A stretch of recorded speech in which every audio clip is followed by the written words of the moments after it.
գրասենյակը կա, ծառայությունները ընդեր կա, սպասում են ցանկացողը կարա, հենց մուտքի մոտից իրենց կուղեկցեն, կտանեն, ցույց կտան, կբացատրեն, կծանոթանա, կմասնակցեն, կտեսնեն, այնպես որ բոլոր արդեն ազատ է ամսի 25-ից դռները բացա, բոլորի համար։ Ժամկետներ կարող եք նշել, պարոն։ Ինչ? Վերջնական ավարտին երբ տեսք կլինի։ Ուրեմն վերջնական ոչ մեկը չի կարող ասել։ Դա հիմնական մենք երկուսն ենք գիշեր-ցերեկ անում ենք, 200 մարդ է աշխատում, ինչքան շուտ, այնքան լավ։ Ամեն ինչ անում ենք, դա ոչ հաշվարկ ենք արել, ոչի բան, մենք իմ նպատակ որ ամենալավը լինի։ Որը որ դուրս չի գալի քանդում ենք, որը պետքա փոխում ենք, ճարտարապետի, դիզայնի, կոնստրուկտորի, շինարարի հետ, որ ոչ թե մենք ձևի համար ենք կառուցում, որ արագ արեցինք, այլ հոգի է ծնում, որ գնաք տեսնեք, կպատկերացնեք, ինչ է կատարվում։ Պարոն Ծառուկյան, կարևոր շեշտադրումներ արեցիք ներքին համերաշխության, ազգային վերածննդի մասին, նաև ընդգծեցիք Հայաստան, Սփյուռք, Արցախ եռամիազնությունը։ Ամեն դեպքում այսօրվա իրողության մեջ ինչպես եք պատկերացնում այդ ներքին համերաշխությունը, երբ մի կողմում բռնի տեղահանված արցախցիներ են, կալանավորված հոգևորականներ են, հետապնդվող քաղաքացիներ են, իսկ մյուս կողմում այդ ամենը արդարացնողներ։ Ուրեմն ես նորից եմ ասում, պետք է լինի հաշտություն, համերաշխություն, ատելությունը պետք է վերանա, չարությունը վերանա, նախանձը վերանա։ Ես ասենք թե ամբողջ մեր երկիրը Հայաստանը պատկերացնենք մի հատ ընտանիք։ Եթե ընտանիքում ընդհանուր չկարողացան իրար հետ միասնական աշխատել, ապրել, լսել, լավը, գեղեցիկը, հզորը, արդյունավետը, ուրեմն ոչ մի հաջողություն չի կարելի։ Ինչ եղել է, պետք է մարդիկ կարողանան։ Ոչ թե նստեն, բամբասեն, ավելի պակաս խոսեն, ցեխ շպրտեն, սա նրա վրանան, այլ ամեն մեկը պետք է առաջարկի, ինչ է ուզում անի, ինչ կարանի, ինչ է իր առաջարկը։ Կարևոր է օրակարգով հայտ ներկայացնեք հաջորդ ընտրություններին։ Ուրեմն այսօր այդ օրը չայտես ուզում եմ, ես կգա ժամանակը, ամեն ինչ կասեմ։ Ես ասել եմ մի ամիսներ առաջ, որ ես պետք է մտածում եմ, շփվում եմ, քննարկում եմ տարբեր ոլորտներ, տարբեր մասնագետների հետ։ Այսօր Հայաստանում չկա մի մարդ, չկա մի կուսակցություն, որ կարողանա մեր երկիրը այս վիճակից հանի։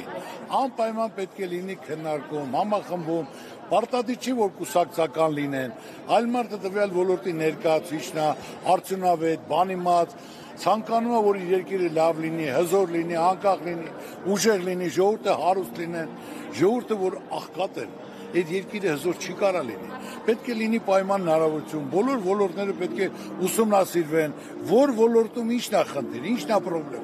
ինչ պետք է անես, որ այդ մարդը կարողանա իր աշխատանքով ապրի, որ այդ խնդիրները իրեն չխանգարեն, որ մարդը ծրագիրը կարդալուց հասկանա սա իրան է վերաբերում եւ այդ ոլորտից հասկացող մարդ է գրել, որ այս խնդիրները կան, այս խնդիրները կան։ Մենք այդ ուղղությամբ մշակում ենք եւ հիմա հաղորդումն էլ կա առաջարկ Հայաստանին։ Դռները բացա բոլորի համար, առաջարկում ենք ծրագիր, ավելի լավ բան ունես առաջարկում, խնդրեն, ասա, եթե դա օգուտ է, դա արդյունավետ է, մենք պատրաստ ենք ընդունելու։ Եվ ասենք մասնակցել եմ առաջարկ Հայաստանին ծրագրով։ Ծրագիրը պետք է լինի այսօր ուսումնասիրելով մեր երկրի հնարավորությունը, մեր ժողովրդի ունակությունը, որի հիման վրա կարանք զարգացնենք, հզորացնենք, պայմաններ ստեղծենք, զարգանանք, հզորանանք, ամրապնդվենք եւ մեր ազգից պետք է վերանա նախանձ ու չարությունը, չկամությունը։ Հարևանդ հարուստ է պետք է ուրախանաս։ Ընկերդ հարուստ է բարեկը պետք է ուրախանաս։ Աստված քեզ ավելի շատ կտա։ Նախանձ մարդը գիշերը հանգիստ չի կարա քնի։ Դա է իմ ասածը։ Ուրիշը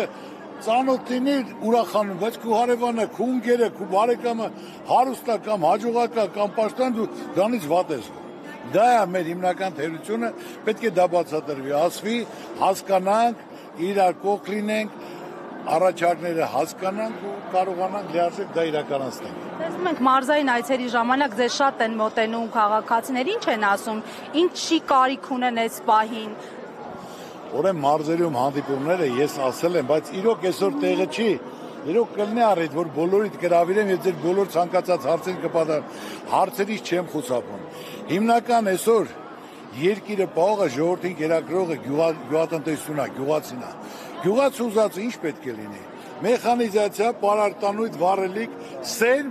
եւ իր բերքի մթերումը, որ ինքը կարողանա այդ բերքը հանձնի։ Ես ասում եմ, այսօր բերքը դուրս եկավ Ծիրանը 1000 դրամ է, երկու օր հետո դառնում է 800 դրամ, երրորդ հետո 400, 300, 200, բայց ինչի համար։ Մեր Ծիրանը աշխարհում եք միակն է, սա պահանջարկը կրուգլի տարիք է։ Պետք է կառուցեն սառնարաններ, պետք է Ծիրանը առաջի սորտը թող 1200 դրամ ընդունեն, երկրորդը 1000 դրամ, մյուսը տանեն կամ ասենք թե ջրի համար, սոկի համար թող 200-300 դրամ, պետք է այդ պայմանները ստեղծենք, որ մարդիկ կարողանան իմանալով արտադրել են չմնա դաշտում, որտեղ գնան դեից բարձի, բերի, հանձնի, տակը գումար չի մնում, չի գնում։ Մենք պետք է կետ առ կետ դա ուսումնասիրենք, կարողանանք ստեղծել, որ մարդը կարողանա գնան դեղից հավաքի, հանձնի, իր գումարը ստանա, իր տունը պահի։ Բարդ բան չեմ ասում։ Մարդը պետք է հասկանալով ոլորտը տիրապետելով եւ ոլորտի պատասխանատերը